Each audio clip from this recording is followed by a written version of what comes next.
Selanjutnya kita masuk ke topik kedua yaitu sejarah surveillance.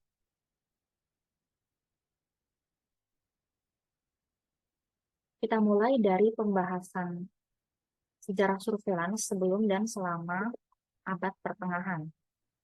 Yang pertama ada dari Hippocrates atau Hippocrates.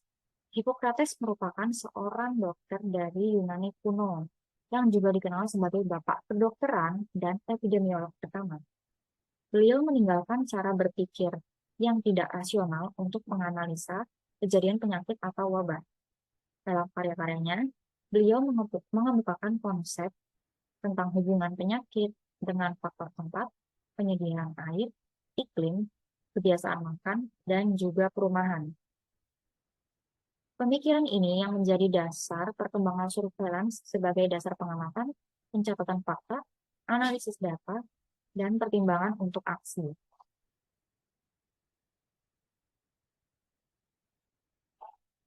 Selanjutnya, kita pindah ke bubonic plague tahun 1348, di mana pada tahun tersebut terjadi wabah pneumonia plak atau pes yang juga dikenal dengan Black Death yang terjadi di Eropa, khususnya Eropa Barat. Wabah ini disebabkan oleh bakteri Yersinia pestis. Republik Venesia mengangkat pengawas kesehatan untuk mendeteksi dan menolak kapal dengan penumpang terinfeksi pes berlabuh. Dan selanjutnya mereka melakukan kegiatan surveillance secara primitif. Sehingga kegiatan surveillance ini merupakan kegiatan surveillance pertama di benua Eropa. Lalu tahun 1377 di Marseilles dan 1403 di Venesia juga dilakukan penahanan selama 40 hari bagi pendatang yang berasal dari daerah dengan epidemi pes, karena pendatang ini diduga menjadi penyebar penyakit menular tersebut.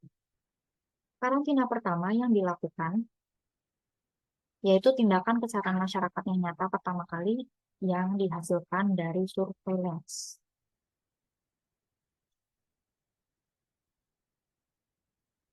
Lanjut ke abad 17, di mana para carik atau juru tulis dari setiap komunitas gereja di London membuat dan mengompilasi laporan jumlah kematian setiap minggu dan setiap tahun, di mana kompilasi laporan ini disebut dengan Bills of Mortality. Bills of Mortality dibuat secara rutin untuk memberikan informasi kepada otoritas terkait dan penduduk tentang peningkatan ataupun penurunan kematian sehubungan dengan wabah pes. Masih di abad 17, di mana John Brown yang merupakan ahli statistika dari London tertarik untuk memperbaiki Bills of Mortality dan berhasil menerbitkan Natural and Political Observations Made upon Bills of Mortality. Beliau mengusahakan penentuan peraturan-peraturan dasar dari natalitas dan mortalitas dan mengembangkan beberapa prinsip dasar surveillance kesehatan, seperti perhitungan kematian akibat penyakit spesifik, angka kematian, konsep pola penyakit. Selanjutnya kita pindah ke abad 18. Evenwald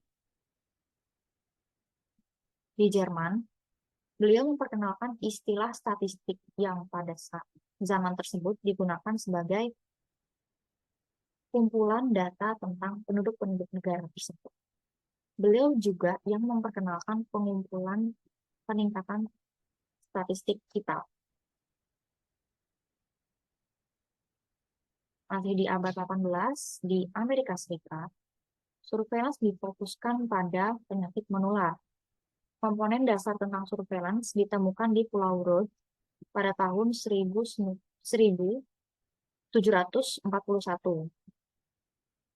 Pulau Rhode membolehkan suatu peraturan kewajiban penjaga kedai melaporkan penyakit menular di antara mereka. Lalu pada tahun 1973,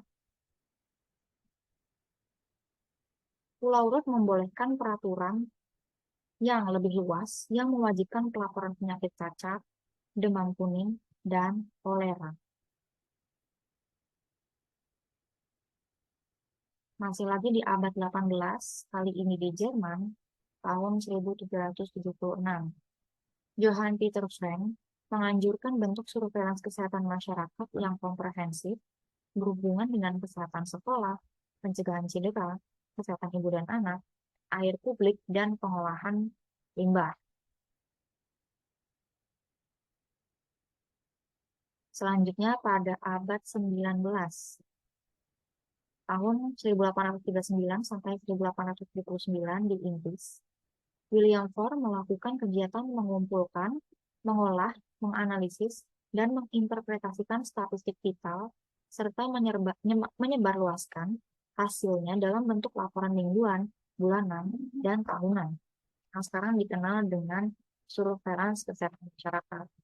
Atau bisa dikatakan juga beliau yang mempelopori surveillance modern.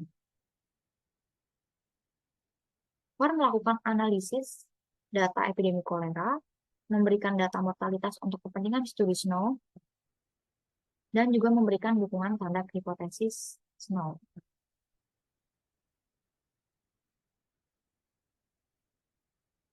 Di abad 19, di Amerika Serikat, Shattuck merekomendasikan sensus setiap 10 tahun dan standarisasi nomenklatur nama penyakit dan penyebabnya, serta mengenalkan konsep surveillance dalam preventive medicine.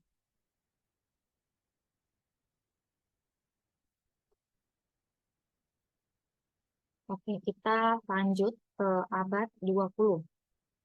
Meningkatnya pemakaian konsep surveillance untuk pendekatan epidemi dan pencegahan penyakit infeksi mulai dikenal pada abad ke-20. Pada tahun 1889, Inggris mulai mengeluarkan peraturan wajib lapor bagi penyakit-penyakit menular. Pelaksanaan wajib lapor seperti penyakit demam kuning, pes, dan cacar mulai diberlakukan pada tahun 1878 di Amerika. Dan sejak tahun 1925, semua negara bagian harus melaporkan penyakit tersebut kepada petugas kesehatan masyarakat setiap minggu.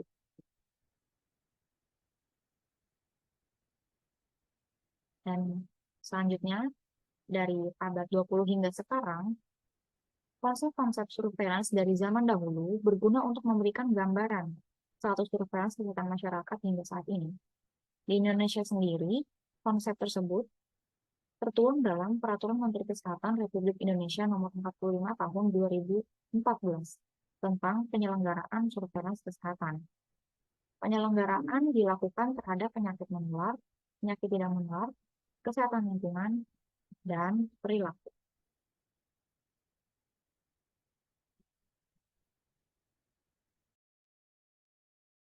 Berikut adalah referensi yang digunakan.